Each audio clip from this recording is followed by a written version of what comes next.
দেখুন, চিনতে পারছেন? এটা আপনার এক্স নয়, এটা হলো গোখরো অর্থাৎ স্পেকটিক্যালড কোবরা বা ইন্ডিয়ান কোবরা। এদের চেনার উপায় হলো এরা ফোনা তোলে, আর এদের ফোনার পেছনে ইউ বা চশমার মতো চিহ্ন থাকে। আবার কিছু গোখরো সাপের এই চিহ্ন নাও থাকতে পারে। এরা প্রাপ্তবয়স্ক হলে প্রায় 5 থেকে 6 ফুট লম্বা হয়। আপনি হয়তো দুধ ভালো খান, তবে সাপ দুধ খায় না। এদের মূল খাদ্য হলো ইঁদুর, ব্যাঙ, তাছাড়া পাখি বা ছোটখাটো হাঁস মুরগি।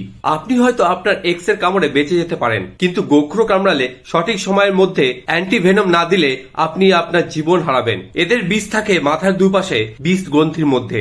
বিষটা হয় নিউরোটক্সিক, যেটা মানুষদের শরীরে ঢুকলে স্নায়ুতন্ত্রের ওপর প্রভাব ফেলে, পেশিতে সংকেত পৌঁছাতে দেয় না। এদের বিষটা 20 গ্রন্থি থেকে দাঁতের মধ্যে দিয়ে শরীরে প্রবেশ করে। এই সাপ কিন্তু বাসা বাঁধে ইঁদুরদের গর্তে। এরা একবারে 20 থেকে 30টা ডিম পাড়ে। 50 থেকে 70 দিনের মধ্যে ডিম ফুটে বাচ্চা বের হয়। এরা ছোট থেকে বিষধর। আপনি হয়তো বিনের সুরে নাচতে পারেন, কিন্তু কোনো সাপ বিনের সুরে নাচে না। সাপ মানুষদের মতো দেখতে বা শুনতে না পেলেও সাপ দেখতে পায় এবং বাইরের কম্পন শুনতে পায়। পশ্চিমবঙ্গে প্রায় 125 ধরনের সাপ আছে। তার মধ্যে 4 ধরনের বিষাক্ত সাপকেই আমরা চিনি: গোখরো, কেউটে, চন্দ্রবোড়া আর কালাজ।